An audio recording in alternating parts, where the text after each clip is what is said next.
Senator, thank you so much for being here on the show. It's good to see you. And listen, we have a lot to get to here that's important for our investors. But I just have to begin by asking, did you really just say to Laura Ingraham that you think most vaccines in this country should be, quote, voluntary? Well, I guess being for freedom would be really unusual. I guess I don't understand the point, why that would be controversial.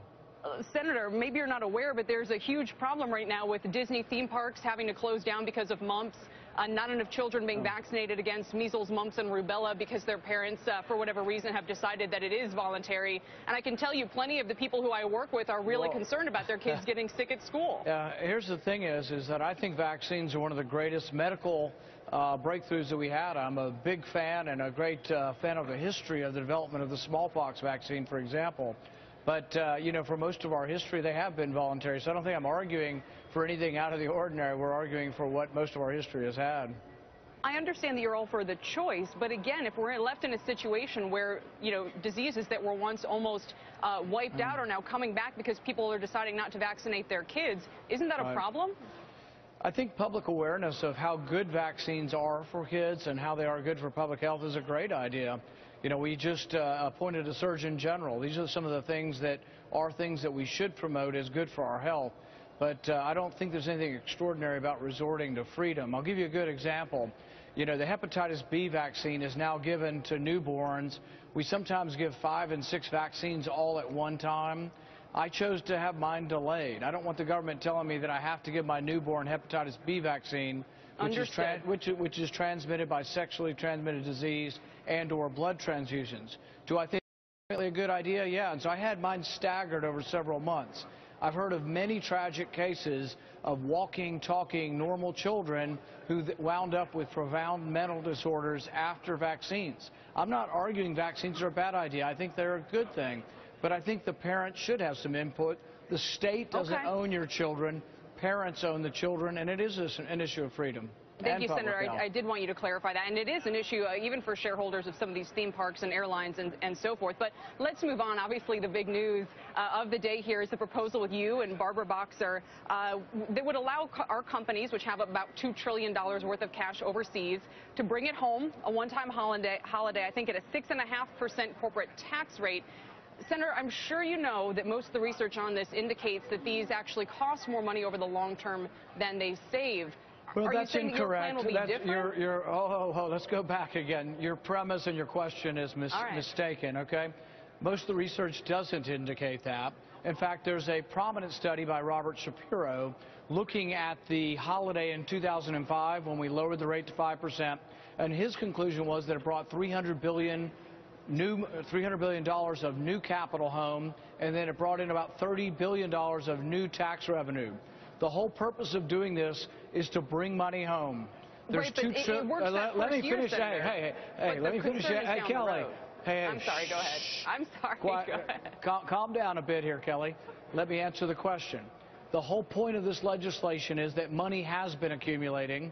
Much money has been actually inverting, and people are reincorporating because the tax code in our country is not encouraging money to come home. So this is to lower a tax rate, to bring more money home, and to take that new money, some of the tax revenue, and put it into the highway fund. I think this is a win-win-win. You lower a tax rate, you bring in more revenue, and you're actually able to plug a hole we have in our highway trust fund. What people want, Senator, is for you to make this permanent. Why not just make it 6.5% period? The problem is that, as it happened in 2004... Let me answer the question before you get going. I'm for permanent. I am for making it permanent. I'd even go lower on the rate. But this is a bipartisan proposal, so I don't get everything I want. The other side doesn't get everything they want. But this is how Washington can work together, where you have a Republican and Democrat who have to accept something in the middle, and we get something that's much better than what we have right now. So my druthers would be a lower rate and have it for forever. But the thing is I have to compromise to get something that'll actually get to the president's desk. But I think this is the probably #1 proposal that has the best chance of being signed into law this year. The only issue, again, being, and I do want to move on from this, but just so our viewers are aware, the concern is that you do it one time, and companies then keep the cash overseas because they realize it is one time, it's not permanent. But let's move on for a second, because the other thing that you've raised... That's why this proposal is actually better than 2005 when they did it for 1 year. This proposal is... It's Yeah. for 5 years, and the hope is that we will actually see that it is a net positive over 5 years and that we will renew it, and hopefully this is a step towards making it permanent. Understood. The other proposal that might move forward, certainly I'm seeing a lot of analysts talking about it, is your proposal to audit the Fed, which is given maybe a 2/3 chance of becoming law this year. The specifics of this look like the way it differs from the GAO audit that already exists. This is more of a second guess the Fed, isn't it? It's an opportunity to question, review, etc., the monetary policy decisions the Fed would be making going forward. The current audit that we have of the Fed is, do their books balance, and are they paying people what they say they're paying them? It is not an audit at all. We had the auditor come before Congress a 1.5 years ago, and they asked her, what did the Fed buy with $4 trillion worth when they bought $4 trillion worth of assets? The auditor has no idea. The auditor was asked about 10 pertinent questions. None of them apply to the current audit. The current audit is a window dressing. It's not really an audit at all. So what we're proposing is that when trillions of dollars exchange hands, that really the American people deserve to know that if there's any conflict of interest between the people making the decisions at the Fed and the people on Wall Street benefiting by these decisions. It's a look back 1 year in time. The bank was created by the people and by Congress, and it has virtually no oversight now other than some token meetings where they come to Congress and give us a lot of hot air, but no true oversight. We would like to see true oversight looking back a year at a time, not in real time. Real quick, speaking of conflicts of interest, any response to the Washington Post piece about the sort of self-appointed board of colleagues and relatives that were part of your ophthalmology group in Kentucky? Well, yeah, once again, you're mischaracterizing and confusing the whole situation. The Board of Ophthalmology decided many years ago that they would not certify older doctors, only younger doctors.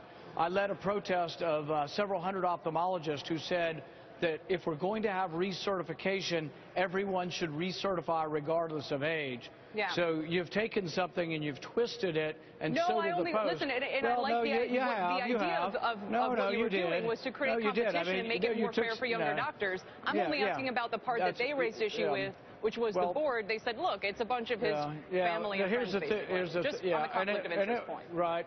And you've taken an interview and you've made an interview into something where we got no useful information because you were argumentative and you started out with so many presuppositions that were incorrect. The fight I had for many years, for over a decade, was that recertification in the Board of Ophthalmology, something I passed initially, should be done for all. Everything else is a sideline to try to criticize me for how it was incorporated or unincorporated, all petty sort of criticisms by political opponents. I did something to make it fair, to say that all ophthalmologists, particularly the older ones, I would think the older you are and the farther you are away from your training, the more it would be necessary that you would be recertified. So that's what it was about. It was about fairness and not grandfathering older ophthalmologists in so they wouldn't have to take the test. Understood. And Senator, before we let you go, I can tell you're fired up. I apologize for the extent to which I'm the reason for that. But what about 2016? I mean, is this here with an eye towards you entering 2016 as a presidential candidate or maybe getting drafted into one of the campaigns? We're thinking about it, and we're looking around the United States and seeing if the message resonates. Part of the problem is that you end up having interviews like this where the interview is so slanted and full of distortions that you don't get useful information. I think this is what's bad about TV sometimes. So frankly, I think if we do this again, you need to try to start out with a little more objectivity going into the interview. I will certainly try my best, Senator. We hope you will come back and give us that chance. Senator Rand Paul of Kentucky on a wide range of issues this afternoon. Senator, we really appreciate it. Thanks.